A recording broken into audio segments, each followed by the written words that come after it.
All right. Looks like we're live. Camera seems to be working. Microphone seems to be working. I think we're good to go. So let me get the disclaimers out of the way. We'll jump right into it. This is a weekly live broadcast. Sorry, I got distracted by something. The weekly live broadcast. This is where I am pretty much every Thursday evening, 7 o'clock Central Time. Come in here. You can ask questions. You can we can just talk about whatever you want to talk about. I don't really care. I do my best to respond to every chat that comes in during the live broadcast, unless you're talking to each other, which I let those kind of go sometimes. Those conversations doesn't bother me a bit. And the only things I ask, I mean, we'll talk about anything. Like I say, controversial topics. I don't care. Religion, politics, whatever. It doesn't matter to me. But I do ask that you keep it polite. You be family friendly. We can have differences of opinions. We don't have to hate each other over it. We can still be friends. I have lots of friends that have different opinions than me on all kinds of important things, but that's okay. Let's see what else. Don't call anybody names. Don't cuss anybody. Those kinds of things. Be like I said, be polite and be family friendly. Let's jump into it. Let's see. We got Jam and Mike here. Says hello to everybody. Hello to you too. Thank you for joining. Luke Poultry says hi. Hello to you too. Don says good evening from South Central Illinois. Congratulations on the baby rabbits. Yeah, thank you. Only 2 of them though. It's kind of a small litter. So I got to look into, she's not that old. I don't know. Maybe she's just aging out a little bit early. But yeah, only 2 baby rabbits, but still better than nothing at all. And then we got Ben Blunt 666, says hello all. Well, hello to you too. Buck Reynolds says, hey everybody from Catoosa, Oklahoma. Hope everyone is well. I'm doing pretty good. Hopefully you are too. It's been pretty nice here. A little bit of cool in the mornings, but almost like spring-like weather, honestly. It's been not bad at all. Nathan Bailey says, evening, everyone from Texas. Good evening to you, too. Tony, with the hard last name, from Toronto. Good to see you. Thank you for joining this evening. And let's see, we got 17 people in here, and that's it on the chat so far. A little slow. Got to give it a minute to catch up on us, I guess. Let's see. I don't know if everybody checked out. Well, I'm assuming you saw the recent video if you said congratulations on the new bunnies, but you got a chance to win some waterproof boots from High C. I think that's how you pronounce it. I'm not real sure, honestly. I've never heard it. I've just read it. But either way, some waterproof boots we're going to be giving away. So go check out the latest video if you haven't already, because you could be a winner. Catherine says, good evening from Arizona. Good evening to you too. And thank you for joining. I saw, let's see. Oh, wait. MSAC6904 says, good evening from Southwest Ohio.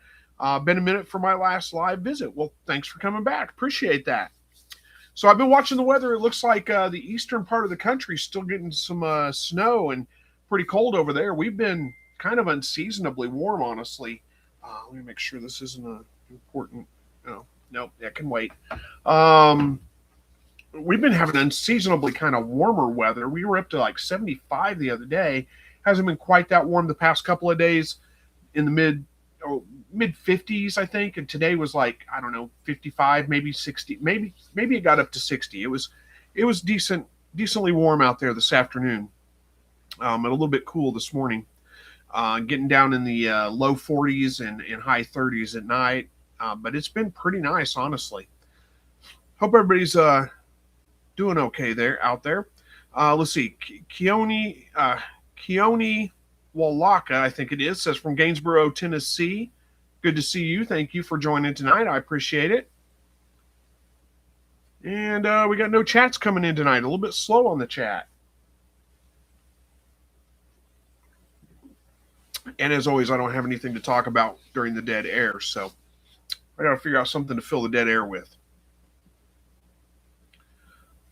Let's see. What else? I don't have anything. Busy watching NASCAR, huh?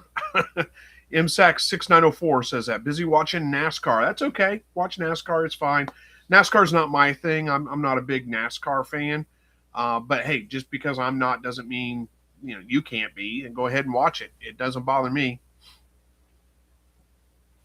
I have not been watching any of the Olympics. I don't know. It seems like it was a way bigger thing when I was a kid than it is now. And I don't know. I just never really got into much of that. I kind of liked swimming sometimes because I was a swimmer in school, in high school, and pretty good at it. So I kind of like to watch the swimming sometimes, but that's really about it. I'm not real big on the rest of it for some reason. Keone says, let's see, have to dispatch 18 next Tuesday, slowing down the breeding program as the freezers are packed. Well, that's a good thing, I guess. You have the freezers packed, but yeah, that's a good reason to slow it down a little bit too. Good luck on your processing. Hopefully that all goes well. 18 of them, that's a lot to do, and especially at one time in one day. I don't know that I'd want to do that many in one day. I think I'd spread it out, but that's just me. Let's see, Nathan Bailey says I got about 60% hatch rate on my batch of 82 quail eggs from last week. Awesome. Congratulations on that. That's a really pretty decent hatch. So I would be happy with it. Buck Reynolds says, I think you should breed your doe to the white buck. I might do that. I don't know. I think I'm going to go ahead and get rid of him. And I've got some more rabbits coming. You guys will see it on the channel. But I've got some more rabbits coming, so who knows what's going to happen when I get them in, and I don't know yet. I've got some decisions to make, but I think I'm probably going to get rid of him. I don't know. We'll see. George is here. George Kaiser says, hello. This is hi, Chris, and hi to everyone. Hello to you, too. Thank you for joining. So, yeah, but I am wondering, Buck, if it's the doe or the buck that is the problem with the, with the small litter and no litter last time. Like I said, I thought initially when I was shooting the video, I think I said that, I thought she was getting a little bit older, was about ready to age out, but she's not that old. She's only a little over 3 or right at 3 years old. That's once I got looking back at the paperwork for her, I was kind of surprised. I was like, I thought she was older than that, but she's not. She's not all that old. So at 3 years old, she should still be producing pretty decent sized litters. He's not that old either. He's only, I think 4.5, maybe 5 years old, which is not terribly old for a buck. So I don't know what the issue is. Who knows? It could be a number of different things.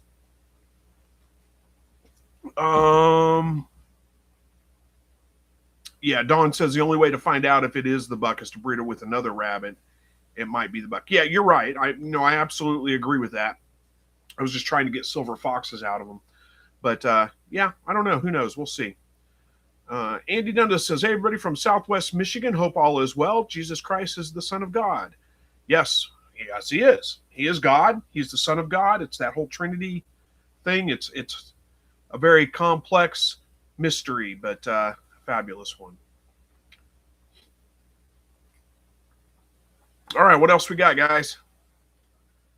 Somebody throw something at me. Give me something to talk about. I don't have much.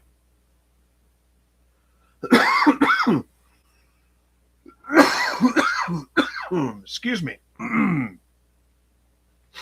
Take another drink. Let's see. George says, Chris, my quail eggs are all empty when I incubate. I think my male is sterile. It could be. I mean, are they not crowing or?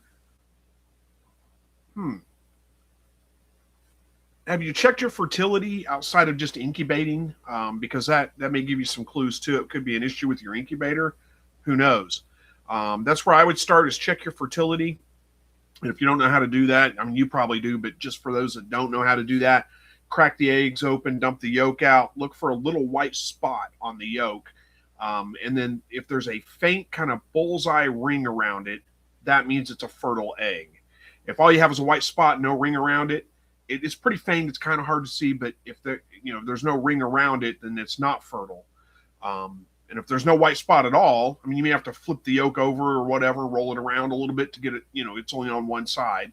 But if there's no white spot at all, that means it's not a mature egg. It can't be fertilized. But I don't know. I've never had issues with my, roosters going sterile. Let's see. Doug in the Outdoors says, hey, Chris, your videos have been extremely helpful. I'm preparing to hatch some quail for the first time this spring. Well, awesome. Thank you for watching them. I appreciate that. And I'm glad that you're getting the information you need out of them. Good luck with your upcoming hatches. I'm sure they're going to go great. And I'm sure you're going to do great with them. Caesar's here, says, hey, Chris and everyone. Sorry I missed the live broadcast. My schedule is wacky. Hey, it's no problem. I completely understand. I don't make it to a lot of live broadcasts either. I do it at different times, but this is about the only time that I have consistently available to do it. Thomas Gollum says, how long does it take feathers to grow back? A female was harassed pretty badly by males, and her neck is still raw weeks after I removed the males. It takes a little while for feathers to grow back. It kind of depends a little bit on how much protein you have in your feet as well. It takes quite a bit of protein to grow feathers. So if you're real low on protein, when I say real low, I mean like, down in the low 20s, below 20%, that it's going to take a little bit longer. But I would say on average, I mean, it takes a while. I mean, it takes probably a good month for them to really grow back in. And sometimes they never do for some whatever reason. Who knows? But sometimes they don't.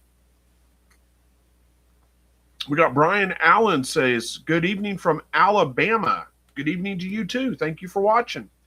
Nathan Bailey says, love your shirt, Chris. Thanks. Yeah, this is my, you may be cool, but you will never be Teddy Roosevelt riding a moose cool. It's a pretty good shirt. I like it. Doug in the Outdoors says, do you raise other animals besides quail? At the moment, just the quail and the rabbits, and of course my dog. I don't have any other animals right at the moment. Sometimes we do meat chickens in the spring. I don't know if we're going to this or not. Oh no, my voice is behind. Well, we'll get to that in a minute. I don't know if I'm going to do chickens this spring or not. Sometimes we do, but that's really about it. I don't really have anything else. So Catherine says that my video is behind the voice, like timing. I don't know why that would be. Is anybody else experiencing that, or is it just Catherine? I don't have anything, as far as I know. I mean, my internet connection is pretty decent, or it looks like it's pretty decent. I don't know why there would be any issues with the voice not syncing up with the video, but we'll see if anybody else has got that issue as well. George Kaiser says, incubator is working. My other pins are breeding. Just the gold eggs are infertile. Interesting. I'm not sure what could cause that. I mean, it could be an issue with the males not being fertile. I don't know. I've never had that experience, so I can't really speak to it much. Thomas Gollum says, how big is your outdoor enclosure? How many birds is too many? The carrying capacity of your pen. My pen is probably 8.5 by 9 foot long, 3.5 wide, and like 1.5 feet high. How many birds can I have?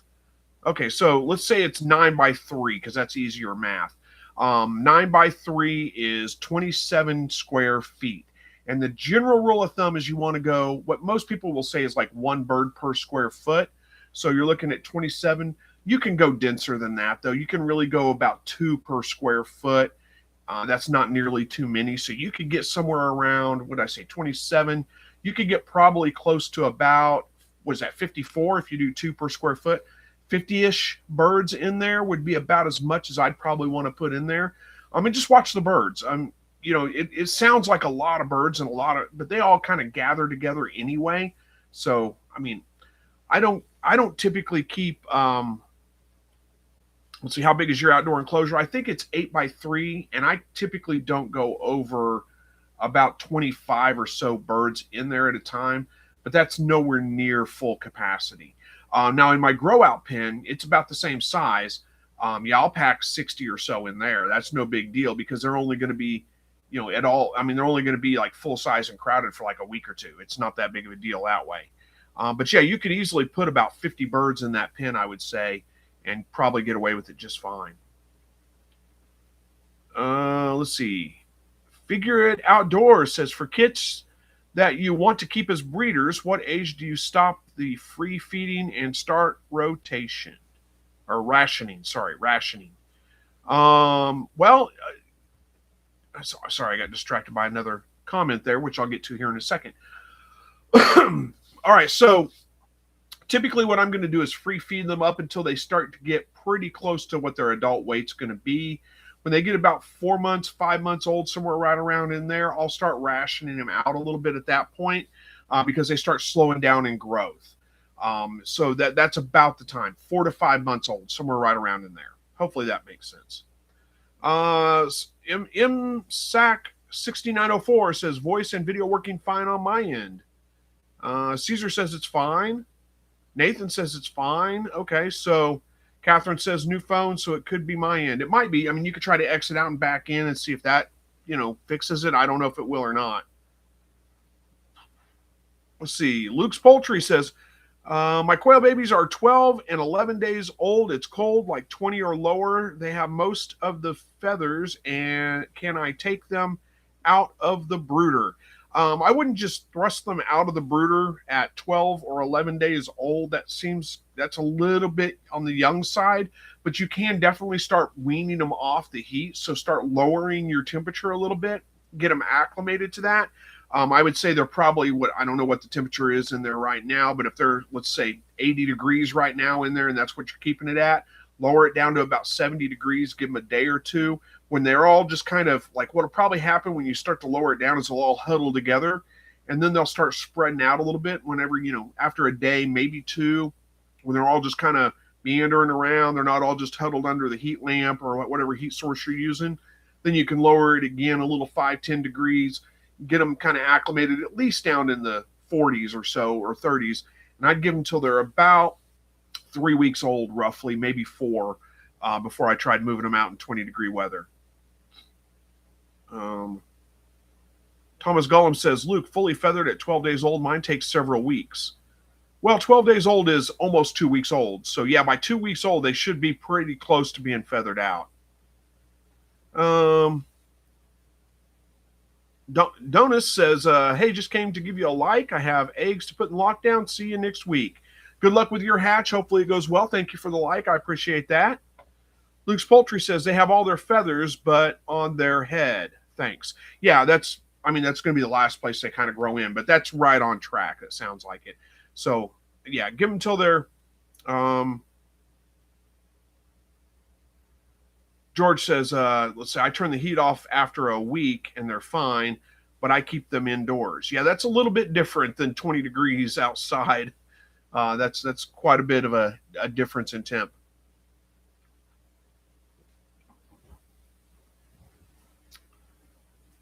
Let's see. EUC Josh, I don't know if that's supposed to pronounce the word or just the initial. I don't know what that is. Anyway, says, I just processed a batch of quail. I dispatched all birds and then sat down in the shade to finish cleaning. By the end, birds were stiff with rigor mortis.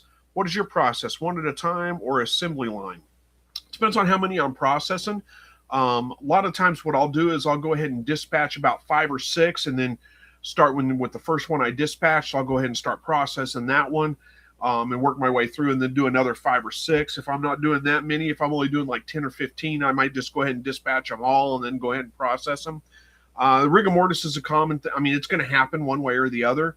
So at that point, what you need to do is just put them in the fridge. And this goes for anything you're processing. Put them in the fridge or, in a cooler with some ice or something like that. I like to keep them dry. I don't like to wet age them. So if you're going to put them in a cooler, put them in a plastic bag or something so they don't just soak in water. And, after you process them, not before, and let the rigor mortis pass. On quail, it's going to take a couple of days, 2, maybe 3 days, but you can leave them in there for up to a week if you want to. And once the rigor mortis is passed, then you can go ahead and put them in the freezer, cook them, whatever you want to do at that point. And it's EUC because you're from Euclid, Ohio. Okay, that makes sense. Thanks for explaining. I'll probably forget that, but thank you. George says, dispatching birds hurts my back. LOL. Always limit to a max of 8 at a time. Yeah, my back gets a little stiff when I'm doing some of those kinds of things too.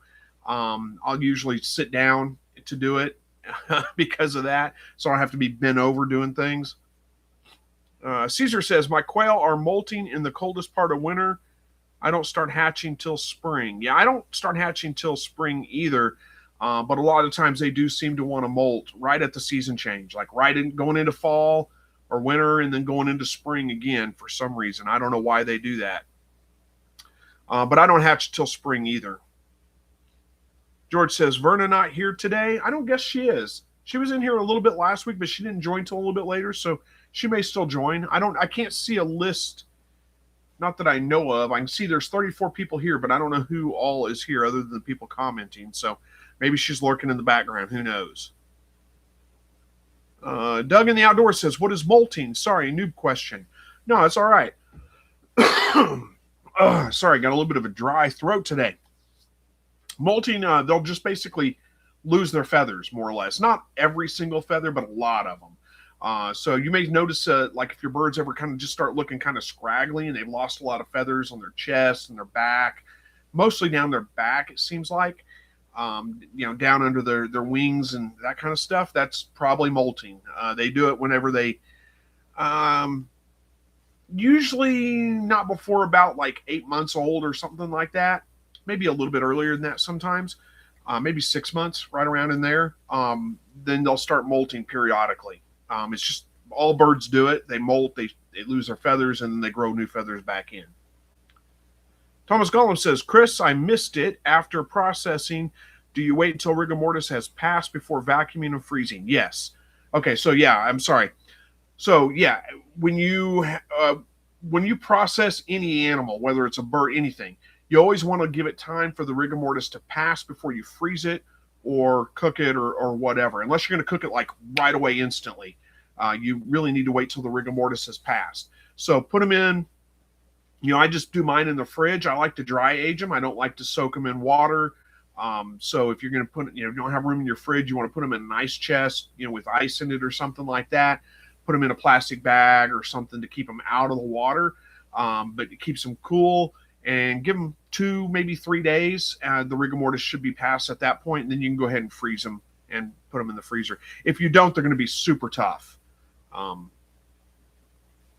Buck Reynolds says, I'm not getting through. I don't know what that means, you're not getting through.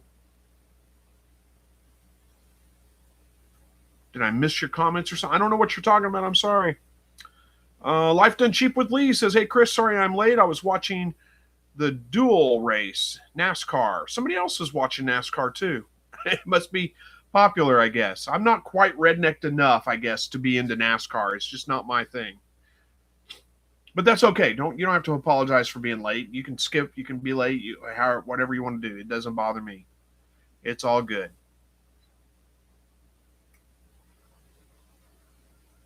Yeah, there's MSAC was the one. It says Life with Lee. Me too. Bubba in a wreck. What a shocker. I don't know who that is, so I can't speak to it. Thomas Gollum says, does anybody have any good suggestions on the harvesting byproducts? For example, the entrails, feet, and feathers. I don't really have a good suggestion for those. The hearts are pretty good. The livers, I guess you could eat. I don't know that I've ever eaten quail liver.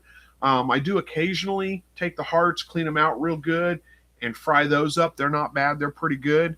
But other than that, to the dog, maybe. That's the only thing I know to do. Well, Buck Reynolds says, I send 3 comments. Okay, so I'm missing your comments for some reason. I don't have, sometimes that's an issue because I'll have, top chat turned on instead of live chat. It just defaults that. But I've got the live chat turned on. So I should be seeing them. And MSAC says to Buck, I'm getting a lot of video buffering now. Oh, hopefully that's not on my end.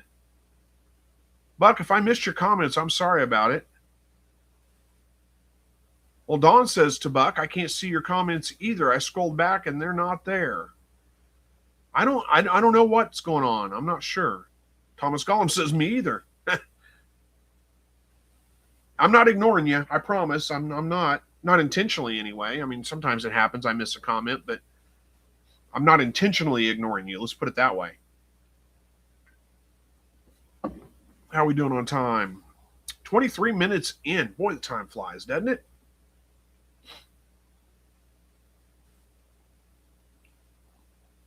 Thomas Gollum says, anybody experience with a dry and self-sustaining black soldier fly larva colony?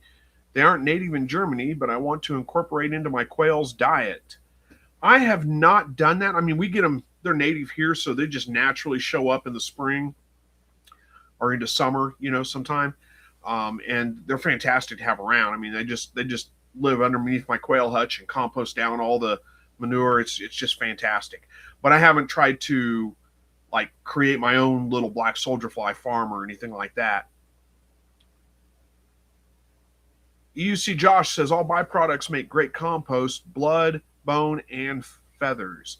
I'm not sure. I mean, you'd have to have a pretty hot compost pile to compost those, I would think. I don't, I never like to throw meat or, that kind of stuff, animal products, other than the manure, into my compost pile. But I mean, you need to get it pretty hot, I guess, to really compost that stuff down. I'm not saying it doesn't work. I'm just saying that my experience, it hasn't been a good idea. Buck Reynolds says, I know it might be on my end. Yeah, if it is, I'm sorry about that. There's Wildlife Homestead Observer. Hello to you. Thank you for joining. Says hola. Rob Woodring says hello. Hello to you too. Good to see you. Thank you for joining tonight. Appreciate it. All right. What else we got here? Doug in the Outdoors says you can farm black soldier fly larvae pretty easily in a tray. Yeah, I've seen people that do black soldier fly. They usually do them in like a big rubber tote or something like that. They build like a swirl, like a ramp basically that goes around the inside of it, and has a little hole where they hang a bucket underneath it, because when they get ready to metamorphosize, I guess, into the fly, they leave the colony basically, and they'll climb that ramp, fall out into the bucket, so they self-harvest more or less. You just fall into the bucket outside there. I've seen that done. I've just never tried it myself. EUC Josh says, I bought black soldier fly larvae for under quail. The stupid ants swarmed them and killed all of them. Really? What kind of ants do you have there? Because mine drive everything else away. Even the house flies don't really get in there with the black soldier fly larvae. Doug in the Outdoors says, can feed them table scraps and pretty much all your food waste. Talking about black soldier flies? Oh, yeah, and they'll compost down all those, like, feathers and waste and stuff that we were talking about earlier. Yeah, throw that in there. They'll take care of that in no time. Caesar says, Chris, have you ever raised pigeons? I was looking into it. No, but I've talked about it before. I really would like to get some homing pigeons. I think that's just the coolest thing. I think it'd be a lot of fun. I just haven't done it. I really want to. I would like to. That's one of the things that I would like to get into. I think it'd be cool. And I was talking to somebody at QuailCon, Keith. If you guys have been to QuailCon, you know Keith, big guy, older guy, super smart, knows all kinds of things. But he was talking about homing pigeons, and the white ones. You rent them out as like doves for like weddings and sometimes funerals, which I think is a little bit odd. But but he said the going rate for those is $600 to rent them out for like a wedding. So you just go to the wedding, they pay you $600 to release these doves, they fly home, and you do it again. I think that'd be fun, but I don't necessarily know that I'm going to do all that. But I would like to get some homing pigeons and just take them around and let them fly back. I think it's just the coolest thing. Scott says, let's see, Scott Harris says, Scott, I feed and grind hog feed to my chickens. It has a lot of cornmeal in it, but does have some bigger pieces of cracked corn in it. If I feed them to my quail, would I need grit? Yeah, you would probably need grit. But if you have a sandbox, the sandbox will act as grit. I don't know if they'd eat bigger chunks of corn or not. I mean, you can try and see. But yeah, you do need grit. But again, if you have a sandbox for them, that'll act as grit. They'll take care of it themselves. You don't have to worry about anything extra. Doug in the Outdoors says, can you overfeed quail? Can they eat insects, mealworms, crickets, etc.? I would think you would have to feed them. I mean, I don't know that they'll overeat. I don't know that that's a problem. You just kind of pretty much, if they run out of food, they freak out. So yeah, pretty much want to feed them all the time anyway. Yes, they will eat. Sometimes they'll eat mealworms, crickets, maybe. The hard part about that is they don't just gobble it up like a chicken would. They like to pick at it and throw it around a little bit. And if you've got wire floors, they typically just throw it through the wire floor before they ever eat it. But yeah, it's possible. They will eat those things. It's just mealworms might be a little bit on the big side for them, and especially don't feed it to like baby quail, because mealworms look a lot like quail toes, and they will start picking at each other's feet if you do that. But other than that, it should be okay. Life Done Cheap with Lee says, YouTube has me shadow banned. Any advice on trying to get back to normal? I don't know what you're talking about. YouTube has you shadow banned. I don't know what that means. I'm sorry. Maybe I'm just too old. I don't know. David Lister says better late than never. Yep, absolutely. I agree. UC Josh says sugar ants. I brought the black soldier fly to get rid of the house flies. The ants don't seem to bother housefly larvae. Yeah, that's frustrating. We have all kinds of ants, and I've never had that problem. But who knows? Thomas Gollum says, Chris, do you have any experience with Champagne d'Argent rabbits? Your videos got me hooked on quail, and I made the mistake of starting your rabbit playlist. No, I don't have experience with that breed myself. I do know people that have. If you guys know, oh my goodness, Jasmine from Time and Timber Homestead. If you know Jasmine, she had champagnes, I believe, and her feedback was she never wanted to have them again because they were just the worst screamer. I mean, every time you picked up a rabbit, it just screamed. So she didn't like them, but I don't have any experience with them myself. Luke's Poultry says, Chris, what's your favorite breed of rabbit? And are jumbo wild quail still your favorite breeds? Yeah, jumbo wild's my favorite breed of quail for sure. No doubt about it. The things I like about them is they're as big as any of the jumbo quail. They lay just as many eggs for the most part. Maybe there's some might be able to outlay them a little bit, but for the most part, they pretty much lay as many eggs, and eggs that are just as big as any of the other jumbos. And their colors, they're feather sexable, so you can look at them and tell which ones are roosters, which ones are hens, just by the colors of their feathers. And you can't do that with all the other jumbos, so those are why they're my favorite. I think it's just your best bang for your buck, really. Plus, they also seem to be the least aggressive. They're much more docile than some of the other colors I've tried to raise in the past. And let's see, my favorite breed of rabbit.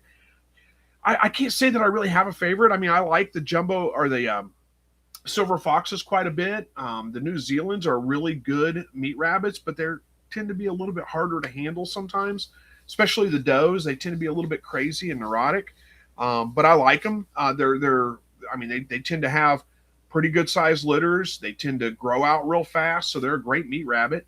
I like the silver foxes. I just think they're a cool rabbit. So I'm not sure that I really have necessarily an absolutely favorite breed of rabbit, but I would say probably at this point, the top three would be silver fox, New Zealand whites, and Californians would probably be up there. Caesar says, I'm afraid because I have a lot of red-tailed hawks here. Afraid with pigeons? Is that what you're talking about? I can't remember if that was you. Yeah, okay. Yeah, I'm kind of concerned about that too because I do have hawks. They're not red tails, but I have hawks that nest in my backyard usually every summer. So I'm a little concerned from that standpoint. Now, Keith, the same guy I was talking to about pigeons, I was telling him about that. He was saying, I brought that concern up, and he said, well, you don't really need to worry. Like in a straightaway, they can't catch a pigeon. Pigeons will outrun them. You don't have any problems with that. It's really so in the wide open when they're flying, that's not a problem. It's really when they're coming in to to going back to the pigeon coop. That area right there is your only area where you'd have to be really concerned about it. Karen Moore says, quail crumble is out. They have coarse sand for grit. I'm grinding half game bird seed and half soybean into raw powder or flour for food. Is that enough? So you're out of crumble? Is that what you're saying? Like you ran out? You can't get any more, period. Because if you can do that, if you're doing that, like game bird seed, soybean, and raw powder or flour for food, that'll get them through a couple of days. I wouldn't go with that long term, like permanently. I don't know. You'd have to do like the math to figure out how much protein that is. I don't know. So if it's just like temporarily to get them through until you can get more, yeah, that should be fine. But I don't know that that's good for like a permanent diet. Let's see. Keone says basil and or ginger for increasing buck productivity or reproductive capability. We'll have to research what herbs for the doe fertility. I know fennel increases milk production for lactating does. Suspect it might help. Well, yeah, it might. I never thought about going that direction with it. Basil and or ginger, though. Huh, interesting. I have not heard that before. May have to look into that. Thank you for the suggestion.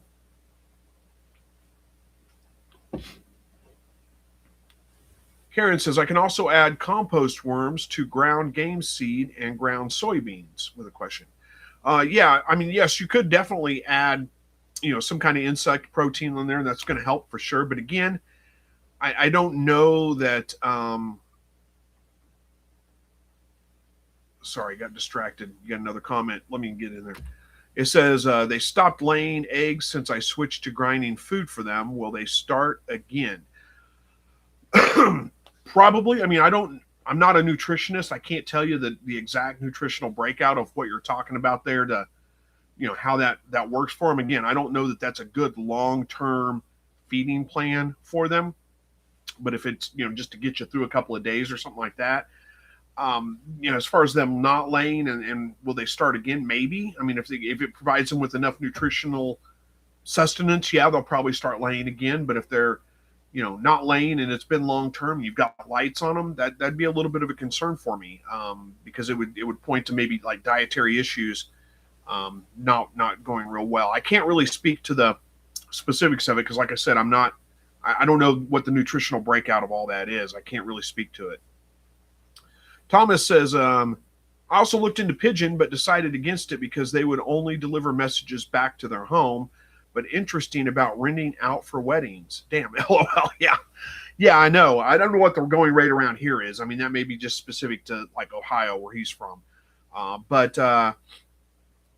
they only deliver messages back to their home. Well, that's true to an extent. If you had another location, basically it's like two homes more or less. So like if you had a friend or a family member that lives somewhere, not terribly far away, you basically just stop feeding them and then they'll fly to the other location.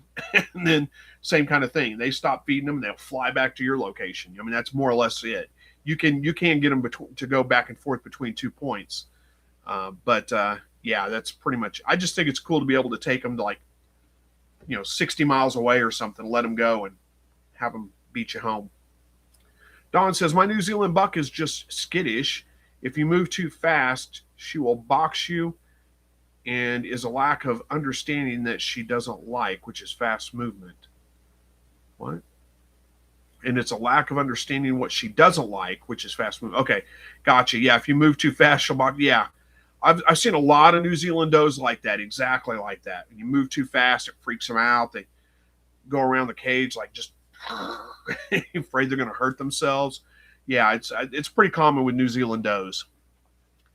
Let's see. Keone says, I had a pedigree Champagne d'Argent, had much difficulty getting the does to breed. The bucks petered out after 2 years. I've gone more with Silver Fox in California and considering Rex for the fur. Yeah, those Rexes have nice fur. That's for sure. David Lister says, jumbo white-winged quail are nearly as large and are also feather sexable. Okay, well, that's another option, but you said nearly as large, so I still don't see a reason to switch from the jumbo pharaohs or the meat makers or whatever you want to call them, jumbo wild. But if you want to do those, I'm not saying you shouldn't. I'm just saying for me personally, I like the jumbo pharaoh. Hey, Andy Rabbit's here. Good to see you. Thanks for joining. Let's see. Connie Clayton says, I just got 3 Californias a week ago and getting 30 hatching quail eggs tomorrow. Well, congratulations on that. Hopefully your hatching eggs go well and your rabbits continue or do well as well. I'm sure they will. Californias are a great breed. Thomas says, yeah, they have competitions here in Germany throughout the year where they compete how long it takes to fly home. Always thought it was cool. Maybe we'll be partaking soon. Yeah, those racing pigeons. Yeah, that's a specific type of homing pigeon. What they're doing is timing them basically. Yeah, I've seen they have those here too. They have those competitions around here too. I don't know that I want to get into that or not. Maybe though. And it says the wife won't be happy. Yeah. Well, my wife doesn't care. She'd be fine with me getting pigeons, but let's see. Connie Clayton says my first on both rabbits and quail. I'm sure you're going to do great with them. And if not, I got all kinds of videos. I mean, if you got questions, I probably addressed it at some point in a video. Or you can ask here and I'll be happy to answer too. Echo Hotel Homestead says, I just got into Tamuk and I'm pretty excited about the breed. They're not prized for their fur, but heat tolerance and size. Yeah, I got to say, I don't know if the Tamuks I got were, I was told they were Tamuks, but I don't have pedigrees on them or anything like that. I wasn't super impressed with the ones I got. They had smaller litters. It was really hard. I mean, I went through like 4 attempts before she ever had a litter. Neither one of them got real big. The babies didn't grow out all that fast. They just kind of seemed like subpar New Zealand's, honestly. Maybe there was something with the heat tolerance. It was hard for me to tell, but I didn't see anything that special with the ones I had. I was excited about them too, but hopefully yours are different. Hopefully yours are way better.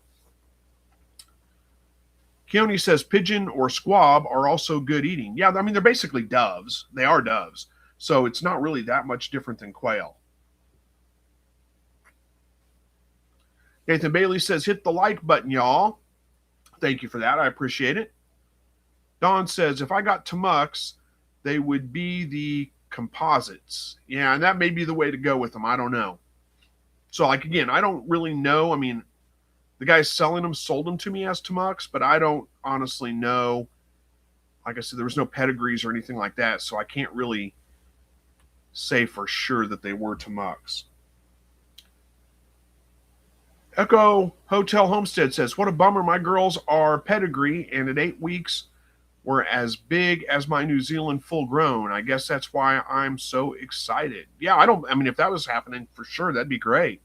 You probably get better bloodlines than I had, so. Thomas Gollum says, thanks for the advice regarding champagne rabbits. Top choice also includes silver fox in New Zealand and California. Yeah, that's probably the way I would go with them. Don says they're supposedly a lot different than whites. Yeah, I don't really know, honestly, and there's just not a huge amount of availability around here for them, so I don't have experience with the composites, but they may be a way better rabbit. I don't know.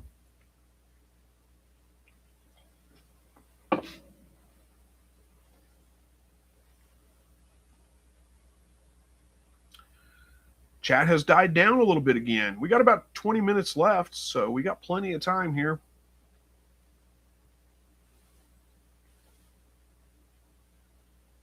Echo Hotel Homestead said, I think that's what's so cool about all the breeds. There's something for everyone. Well, that's true. Yeah, you're right. I mean, if you don't like one, a lot of people don't like New Zealand whites because they have, the red eyes and the white. They just don't like that. That freaks them out. So there's always something else that you can breed or go with as far as meat rabbits, some other breed. You're right. There's a plethora of them. There's lots of them. David Lister says, is there an issue with putting 2 bucks together in the same cage for a short time? I don't think there's usually going to be an issue with it. Bucks are a little bit more tolerant of that than does are. Does tend to get pretty territorial. They don't like other rabbits in their space. But bucks are a little bit easier to get along with usually, so you probably would be okay with that. I've never tried it, so I can't really speak to it. But Don says, my first purchase was with a rip-off lady on Tamuk Composites, so I left after driving up there 2 hours. I never got them. Oh, no. That's frustrating, isn't it? Drive 2 hours and then be let down like that. I'm sorry to hear that.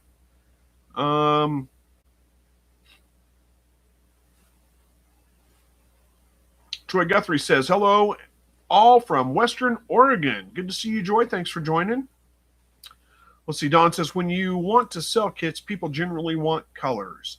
Yeah, a lot of times they do. You're right. A lot of people are freaked out by the white rabbits with the red eyes. Andy Rabbit says, we just got home. We went out to eat. Well, nice. Hopefully you had a good dinner.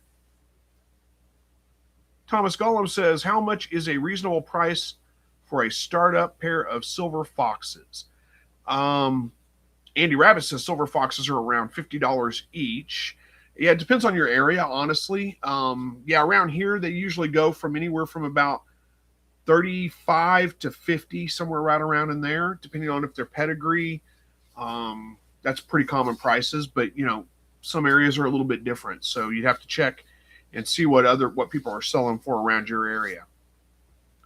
And if you're also there's a if you're buying, it depends on who you're buying from and the bloodlines you're buying from. If you're buying from like a show breeder that has championship bloodlines, they're going to be a whole lot more expensive than buying from somebody that's like a meat rabbit breeder that has maybe some decent bloodlines, but they're not showing rabbits. They don't have championships, that kind of thing.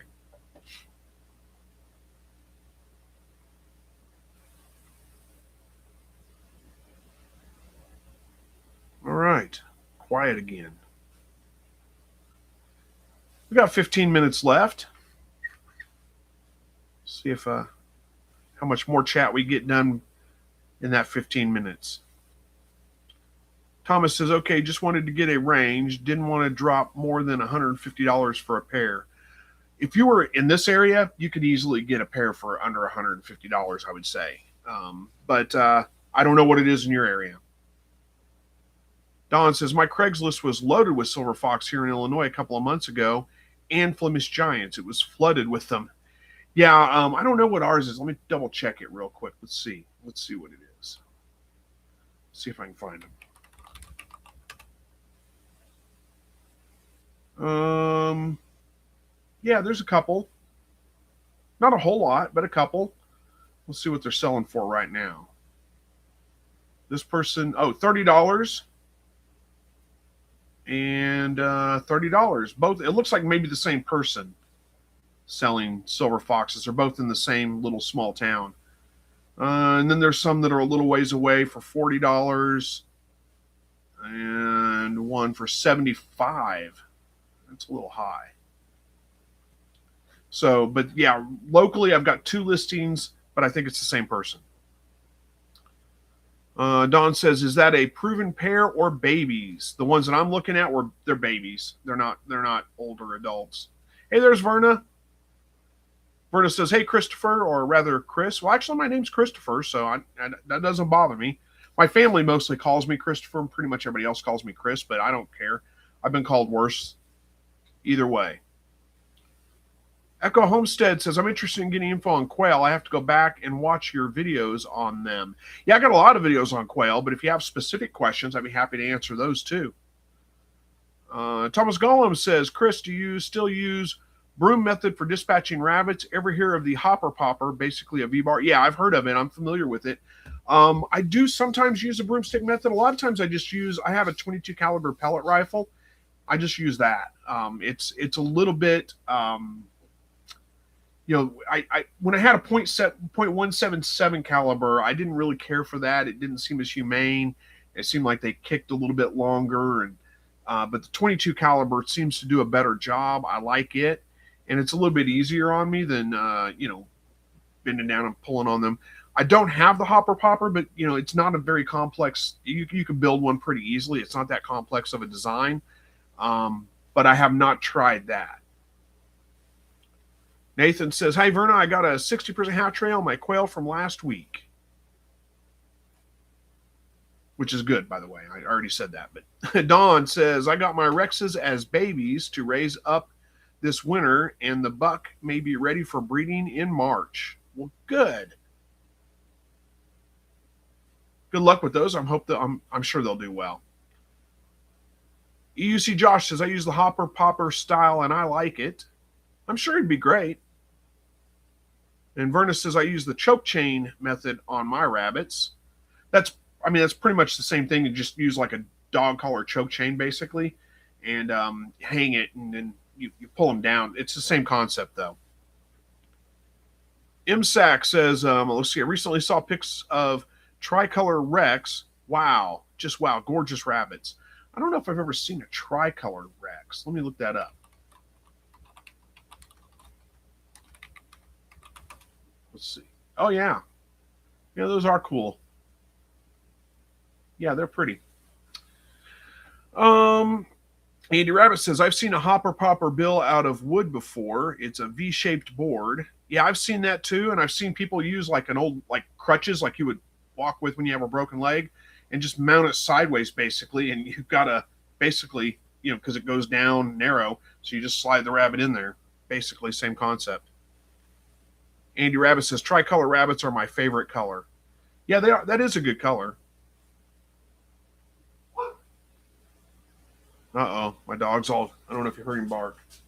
He is rushing outside to bark at something. Probably a cat or somebody walking down the road would be my guess. He doesn't think anybody should have the right to walk down the road.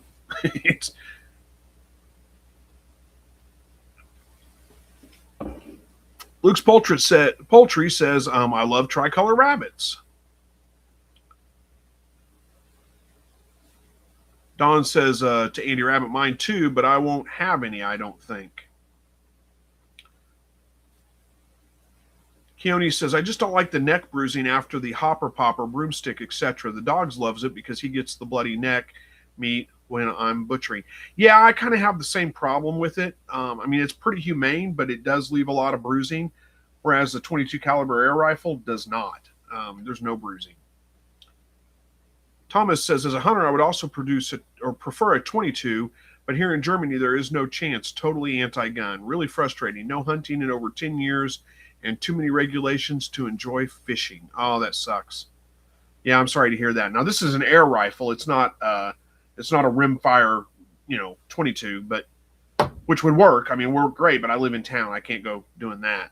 So, yeah, it's the 22 caliber air rifle is what I use. Echo Hotel Homestead says the breeder I got one of my bucks from had a Harlequin Rex. It was beautiful. Yeah, I bet it is. And let's see. Andy Rabbit says you can, Don, but not out of the first litter. Yeah, I'm not sure how that works exactly. Nathan Bailey says, I have coyotes howling all around me. They're crazy tonight. They probably got a kill or something. Found a rabbit or something. Who knows? They tend to go nuts whenever they do that. But that happens. I mean, I haven't heard them in a while, but we used to hear them quite frequently. Like where I live, I could hear coyotes. There's a wooded area just off to the east of me. Well, I guess it'd be west of me. We're kind of at the edge of town a little bit. And there's a pretty good wooded area over there. And you would hear coyotes over in that area sometime. But I think there's a homeless camp over there now, so they may have run the coyotes off. Verna says, I just finished dinner and Lucy just cleaned the plate. LOL. Nice. I do not let my dog eat off the plate. Sometimes, and we don't give him a whole lot of scraps from what we're eating. Sometimes I will. I'll throw a little something to him, but he doesn't ever get to eat off the plate. Andy Rabbit says, Don, you're missing a rabbit with a needed gene. Maybe. Thomas Gollum says, my mom lives in Sarasota, Florida, and coyotes have taken over. Really? We have plenty of coyotes around here, but they don't usually go through town. I mean, I've seen them, one in my backyard, actually, my back lot. When we had the chickens out there, one came through. But it's not common. You don't see them in town very often. Mark says, I just started watching your videos, getting ready to start raising quail. Your videos are a big help. Thanks. Well, you're absolutely welcome, and thank you for watching them. I appreciate it. Doug in the outdoors says, I'm in Connecticut, and we have coyotes roaming the streets. Yeah, that doesn't happen around here very often. Nathan Bailey says, phone's about to die, so I'm going to head out. See y'all next week, and God bless. You too. Hopefully you have a good night, and we will see you next week. I should anyway. I don't see any reason why not. Verna says, there are many places here where you are advised to walk with a wooden walking stick to keep coyotes away. I carry a pistol to do that, so I'm not terribly worried about carrying a stick. I don't want a stick. I want something a little more powerful than that.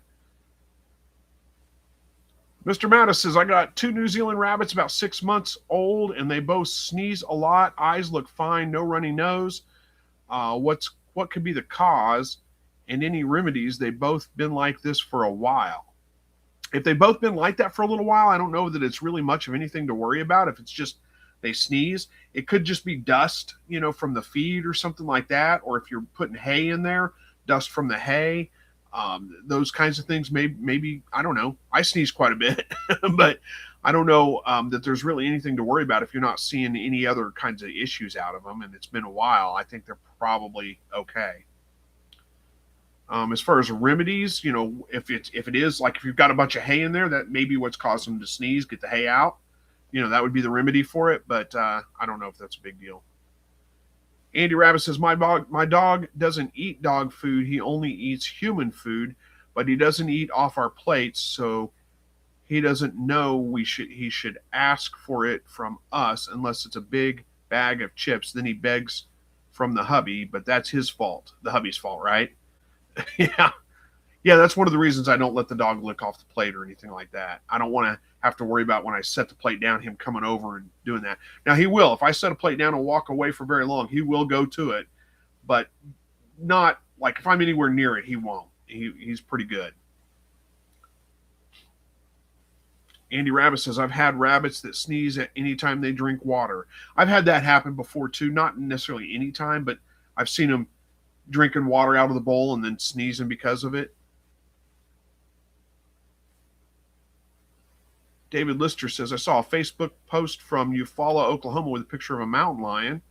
I believe it. I mean, we get mountain lions around here too, so it's not super common, but they are here. MSAC says, which light are you doing the boots giveaway? I think I said March 5th. Let me look at the time, the calendar. Yeah, I think it's March 5th. So we got like 2 more weeks before I'll do it. I'll give plenty of time for people to get entered.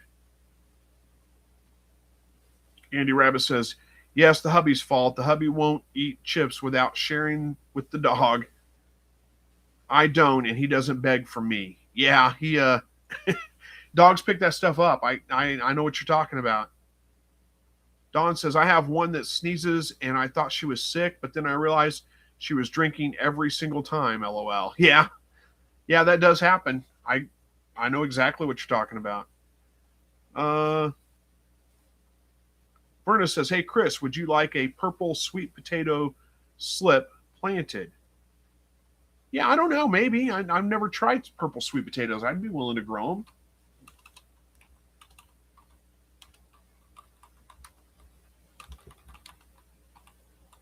I'm having a hard time right now. I need to get out and work in the garden and get it ready for spring, but like last weekend was kind of busy. I didn't have time to get out last weekend. Had the Super Bowl on Sunday and friends over for that, and didn't really care about the game too much, but still, Super Bowl, you got to get together for that, right? And then this weekend is supposed to be all rainy, plus it's Valentine's Day on Saturday, so I don't know when I'm going to get out and work on the garden. Keone says, I live out in the country and generally carry wherever I go. I live in town and I generally carry most places I go. Not so much during the week because I have to wear like slacks and button-up shirt to work, and I don't carry that, and they don't let me carry in the building anyway. So I don't carry a lot during the week, but everywhere else, if I'm wearing jeans, I'm usually got my pistol. Thomas Gollum says, yeah, but it isn't cool when your dog follows you instead of the hubby. LOL. Oh, yeah, but isn't it cool when your dog follows? Yep, I know what you mean. Andy Rabbit says, I used to live in Eufaula, Oklahoma. I've driven through it many times. I've never lived there, but Verna says, they are sweeter and richer in taste than the regular ones. I'm growing them in buckets. Nice. Andy Rabbit says, I was at a 7-year-old's birthday party during the Super Bowl. I missed it. Yeah, I watched, well, I kind of watched it. It was on anyway. We didn't watch, those are not teams that I really care that much about. I'm not as much a football fan as I am a Chiefs fan, and the Chiefs weren't in it, so we didn't really get into it too much, but it was on anyway. Thomas Gollum says, God bless the USA. Yes, I agree. Luke's Poultry says, me and my rabbits sneeze when I feed hay, as it's fine. Is it fine just to feed pellets? Yeah, they don't absolutely have to have hay. There was a time when I really kind of thought they did for the long fiber and all. In fact, I think I shot a video on it, but they don't need it. They can live on just pellets alone. You don't have to feed hay at all.